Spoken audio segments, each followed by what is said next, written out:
Irmãos, que a paz de Cristo se faça presente conosco essa noite, amém?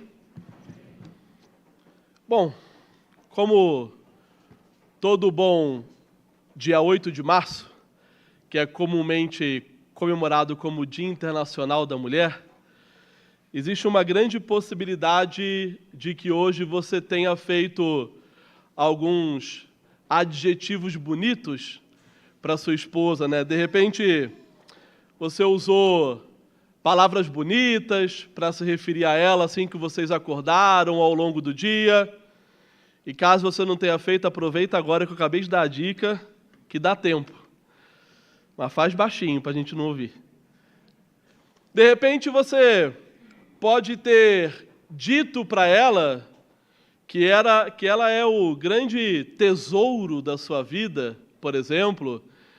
Ou, de repente, você escolheu uma pedra preciosa para comparar a beleza dela e, de repente, você disse que ela é tão bonita como uma pérola de grande valor.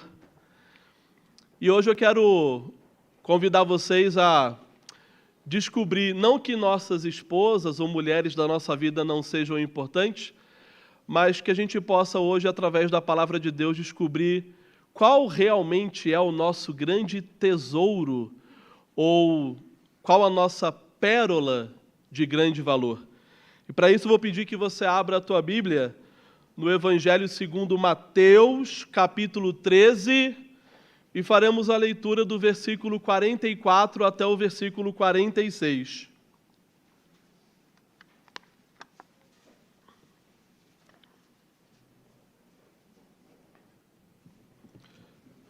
Mateus, capítulo 13, faremos a leitura do versículo 44 até o versículo 46. E a palavra de Deus diz assim: O reino dos céus é semelhante a um tesouro oculto no campo, o qual certo homem, tendo-o achado, escondeu, e transbordante de alegria vai, vende tudo o que tem e compra aquele campo. O reino dos céus é também semelhante a um que negocia e procura boas pérolas, e tendo achado uma pérola de grande valor, vende tudo o que possui e a compra. Oremos. Pai querido, Pai amado, a Tua palavra foi lida nessa noite e te pedimos, Pai, que fale aos nossos corações, que ministre, Pai, para o fortalecimento da nossa fé. Que Teu Santo Espírito nos revele a Tua boa, perfeita e agradável vontade nesta noite. É isso que te pedimos, em nome de Jesus. Amém. Meus irmãos, na nossa vida, temos muitas coisas que nós chamamos de coisas valiosas, coisas que têm importância para a gente, coisas que nós, muitas vezes, demoramos muito para conquistar, para obter. Muitas vezes demandaram da gente tempo, esforço, recursos, não é? Não são só pessoas como nossas esposas e mulheres, ou esposos também, que são importantes para cada um de nós.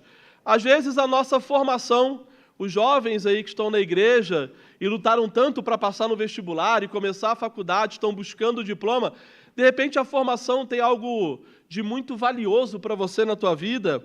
De repente, a empresa que você começou anos atrás e não tinha a certeza nenhuma de que daria certo, e hoje os negócios estão indo, como dizem, de vento em polpa, de repente, né?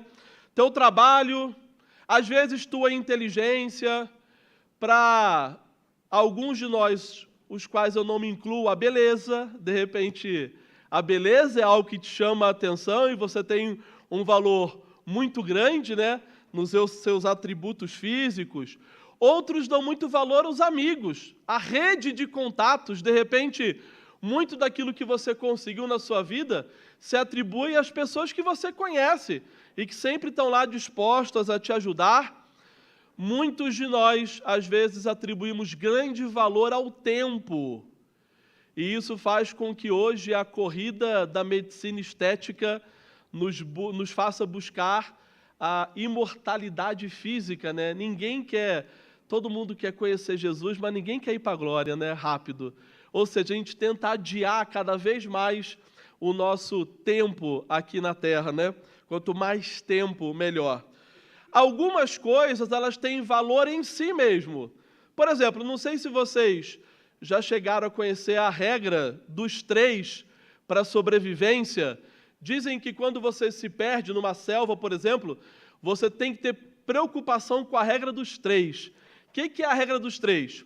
Você sobrevive 3 semanas sem comida, 3 dias sem água, 3 minutos sem oxigênio.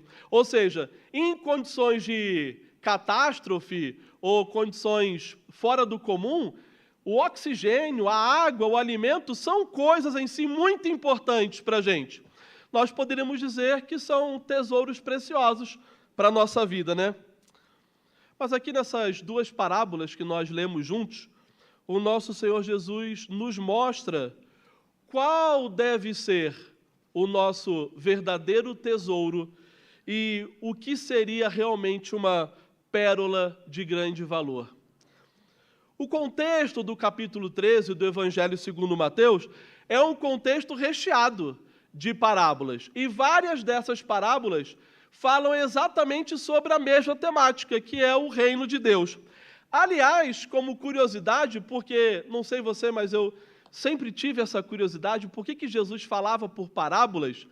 E sempre me disseram, desde que eu era pequenininho, que Jesus ensinava por parábolas porque era mais fácil das pessoas entenderem. Mas quando você vai examinar a Bíblia, me parece que não era bem esse o objetivo. Porque no capítulo 13 de Mateus, os apóstolos perguntam para Jesus por que Jesus falava por parábolas. E Jesus cita um texto muito famoso do Antigo Testamento, que é o texto do profeta Isaías, capítulo 6.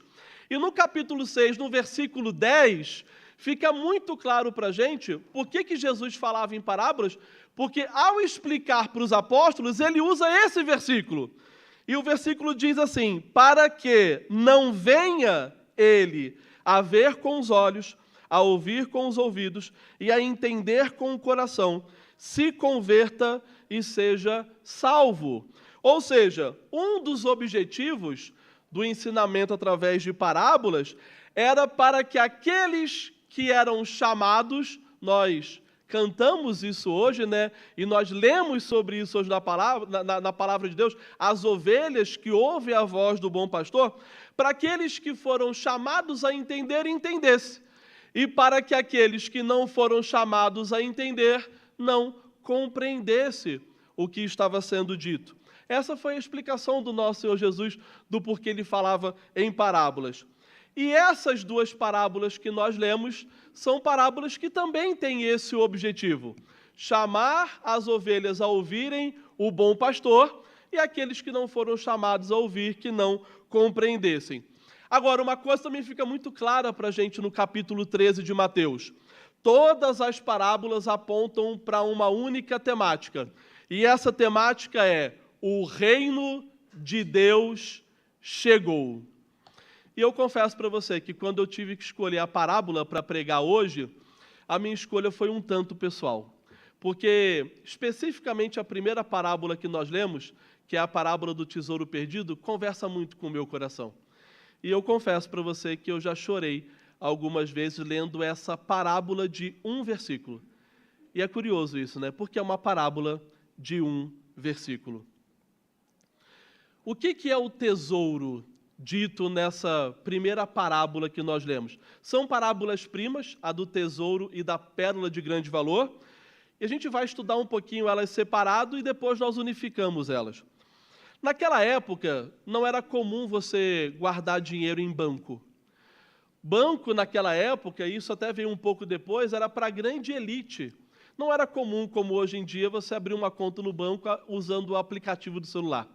Não era comum você ter cofres em casa e as próprias residências daquela época não eram muito confiáveis para se abrigar coisas de valor. E é por isso que quando a gente lê a parábola, fica claro para a gente qual era o método que se usava naquela época para se guardar tesouros. E o método era enterrando. Como aconteciam guerras naquele período, era comum que as pessoas pegassem as suas posses e, frente a uma invasão iminente, elas enterravam aquele tesouro para que depois pudessem voltar, desenterrá-lo e voltar a tomar posse daquilo que elas tinham com muito suor acumulado ao longo da vida. Aliás, era bem possível que aquele tesouro que aquele homem encontrou naquele campo sequer pertencesse ao dono atual daquela terra. Existe uma grande possibilidade de que aquele tesouro pertencesse a algum dono daquele campo, antecessor ao proprietário atual. Na parábola da pérola de grande valor, naquela época não haviam pérolas artificiais, como nós encontramos nos dias de hoje. Hoje, se você sair da igreja, o primeiro shopping que você entrar, na primeira loja de bijuteria, você compra um colar de pérolas artificiais. Naquela época não era assim. As pérolas, elas eram, na sua grande maioria, encontradas na região do Mar Vermelho. Mas os melhores locais para você encontrar pérolas realmente valiosas era na região próxima ali do Sri Lanka e da Índia. E você tinha que viajar longas distâncias para encontrar pérolas que fossem realmente valiosas. Na primeira parábola, nós vemos alguém que não buscava coisa alguma, mas enquanto trabalhava num campo, encontra um tesouro. Na segunda parábola, nós vemos um negociante de pérolas que estava sempre em busca de encontrar algo valioso, até que ele encontra aquilo que, na sua visão, valia mais que tudo, e ele reconhece esse valor. Nessa noite em específico, eu quero seguir com vocês dando mais foco na primeira parábola, a parábola do tesouro perdido. A simplicidade dessa parábola é talvez aquilo que torna ela tão profunda e tão significativa. Uma pergunta para você refletir. Quanto vale a sua entrada no reino de Deus? Quanto vale a nossa entrada no reino eterno de Deus? É interessante porque quando você lê a parábola, e eu quero ler novamente o versículo 44, que diz: o reino dos céus é semelhante a um tesouro oculto no campo, o qual certo homem, tendo-o achado, escondeu, e transbordante de alegria vai, vende tudo o que tem e compra aquele campo. É interessante porque o texto, a parábola, ela não mostra nenhuma outra pessoa na história a não ser aquele homem. Aliás, os elementos da parábola são três: o homem, o campo e o tesouro. E essa ausência de outras pessoas na parábola, ela nos conduz a um entendimento que parece oculto ali, mas é fácil perceber, de como é a nossa relação com o reino de Deus. A nossa relação com o reino de Deus é você, o reino e o rei do reino. As parábolas, elas são narrativas curtas, que elas usam coisas do cotidiano para explicar realidades espirituais e profundas. Ou seja, de um lado, nós temos a realidade do cotidiano, o homem, o campo e o tesouro. E do outro lado, nós temos a realidade espiritual, você, o reino de Deus e o rei do reino. E essa verdade espiritual, ela é tão clara, tão simples nessa parábola, tão óbvia, que é como se ela saltasse do texto e nos desafiasse cara a cara. E que desafio é esse? O que nós estamos dispostos a abrir mão para fazer parte do reino de Deus? Abraão, por exemplo, deixou toda a sua ascendência para trás. O povo de Israel peregrinou 40 anos no deserto para que eles pudessem deixar 400 anos de Egito para trás. Os apóstolos que foram chamados por Jesus, quando o seguiram, deixaram mais de 1.500 anos de leis e tradições para trás. E muitas vezes nós colocamos as coisas mais insignificantes acima do reino de Deus. Coisas como, por exemplo, o nosso ego, o nosso orgulho, a nossa vaidade. Coisas físicas que nós damos muito valor, porque muitas vezes custaram muito para a gente. Casa, carro, conta bancária. Pessoas que nós amamos muito e estaríamos dispostos a dar a vida por elas. Filhos, esposa, marido, amigos. Muitas vezes nós colocamos todas essas coisas acima do reino de Deus. E eu não estou aqui dizendo que você não deve amar sua família, cuidar dos seus bens, se sentir alegre e feliz pelas conquistas que você conseguiu.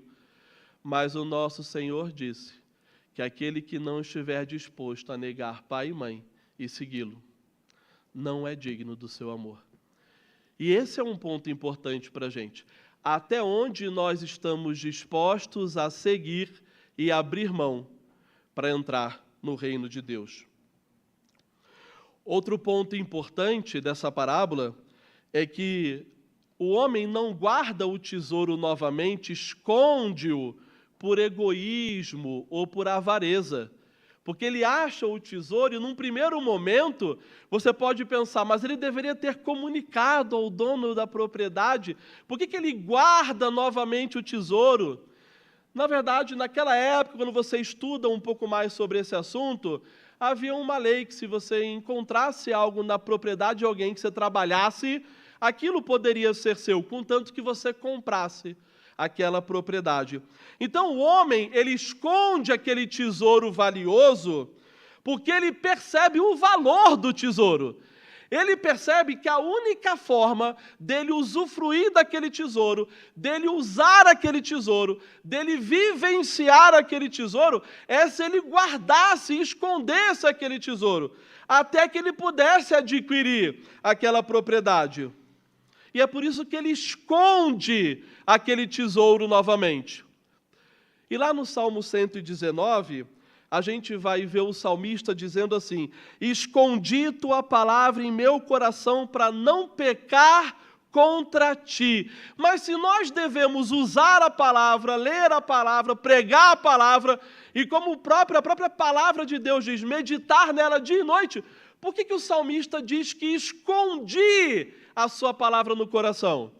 O profeta Jeremias nos responde isso, quando ele diz que enganosos são os nossos corações e demasiadamente corruptos. Se é no coração que nasce o pecado, será que haveria lugar melhor para nós guardarmos a palavra de Deus que não dentro do nosso coração, onde o pecado nasce? E é por isso que o salmista diz, escondi tua palavra no meu coração, porque é no coração que a palavra deve ser usada. Assim como aquele homem esconde aquele tesouro, para que, liquidando suas posses, reavendo seu dinheiro, juntando tudo que ele tinha, pudesse comprar aquele campo. E aí sim, pudesse usar aquele tesouro que ele reconheceu imenso valor. O homem vendeu tudo o que ele tinha, e essa é uma parte importantíssima da parábola, porque ela deixa claro que o valor para o homem, independente das posses que ele tinha, é muito significativo, porque se a parábola tivesse dito quanto em valor monetário custou, nós não entenderíamos. Mas quando ela diz que custou tudo o que ele tinha, não importa o valor que era, porque nós sabemos que, independente do valor que tenha custado, custou para ele tudo o que ele tinha.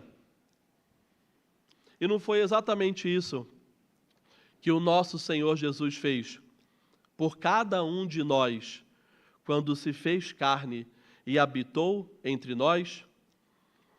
Lá no texto de Filipenses, capítulo 2, do versículo 7 em diante, diz assim, Antes, a si mesmo se esvaziou, assumindo a forma de servo, tornando-se em semelhança de homens e reconhecido em figura humana. Jesus abriu mão da sua divindade nesta terra e foi tentado nesta terra, cuspido nesta terra, dilacerado, transpassado, chicoteado nesta terra. E ele abriu mão de tudo isso por cada um de nós. No versículo 8 diz assim: a si mesmo se humilhou, tornando-se obediente até a morte, e morte de cruz. Jesus, na cruz, abriu mão de tudo. Ele abriu mão da sua vida, ele abriu mão do seu corpo, ele abriu mão de cada gota do seu sangue, porque cada gota do seu sangue foi derramada pelos seus pecados e pelos meus. Jesus abriu mão de tudo. Jesus é o maior tesouro que nós podemos ter em nossas vidas. Aquele homem da parábola, nós não podemos dizer que ele pagou um preço justo por aquela terra. Sabe por quê? Porque o dono da terra não sabia da existência do tesouro. Talvez se o dono da terra soubesse da existência do tesouro, o preço que ele pagou pudesse ser ainda maior. Assim como nenhum de nós nunca pagaremos preço justo qualquer para entrarmos no reino de Deus, pois só um pagou o preço justo por isso. Jesus pagou esse preço. E o preço que Jesus pagou, ele não foi apenas justo, pois fomos justificados através de sua obra, mas ele foi 100% eficaz. Uma vez justificados, estaremos justificados para sempre. E a nossa entrada no reino dos céus nos aguarda. Glória a Deus por isso. E é por isso que cabe a cada um de nós deixarmos tudo para trás e segui-lo. Pescadores deixaram suas redes para seguir Jesus. Cobradores de impostos deixaram sua riqueza para seguir Jesus. Um assassino, perseguidor, deixou todo o seu prestígio, fama e status para trás para seguir o nosso Senhor Jesus. E a parte que eu mais gosto dessa parábola, que passa quase despercebido por cada um de nós, diz que aquele homem que encontrou aquele tesouro e deixou tudo para trás, fez isso transbordando de alegria. Transbordando de alegria. E sabe por que cabe a cada um de nós deixarmos tudo para trás, transbordantes de alegria, para seguir o nosso Senhor Jesus? Porque lá em Mateus 6,33 diz assim: buscai, pois, em primeiro lugar o seu reino e a sua justiça, e todas essas coisas vos serão acrescentadas. Meu irmão, o seu coração não deve se agoniar pela falta de qualquer coisa. Ele não deve se preocupar pela falta de qualquer coisa. Não há problema em nossas vidas que deva incomodar o seu coração, uma vez que você esteja buscando, em primeiro lugar, o reino de Deus e a sua justiça, porque todas as outras coisas vos serão acrescentadas, se não nesta vida, na glória eterna, no reino de Deus. Aqueles dois homens, daquelas duas parábolas, eles abriram mão de tudo que eles tinham, mas com certeza não lhes faltou nada a partir daí.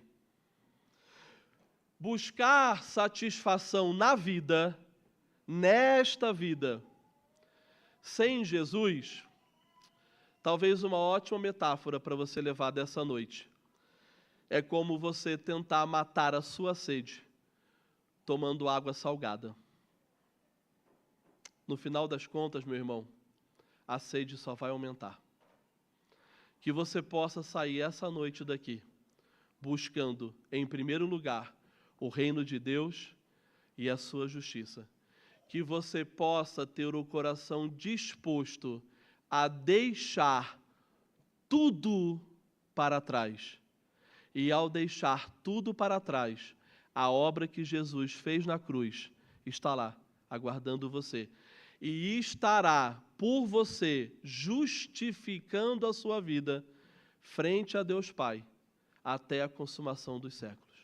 Amém? Vamos orar?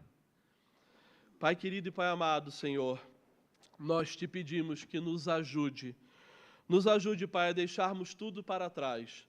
Nos ajude, Pai, a Te servirmos, Te adorarmos e Te louvarmos em espírito e em verdade. E em primeiro lugar e acima de tudo, buscar Teu reino e Tua justiça. Nos ajude, Pai, pois nós não conseguimos sozinhos, mas nós sabemos que o nosso Senhor Jesus consegue.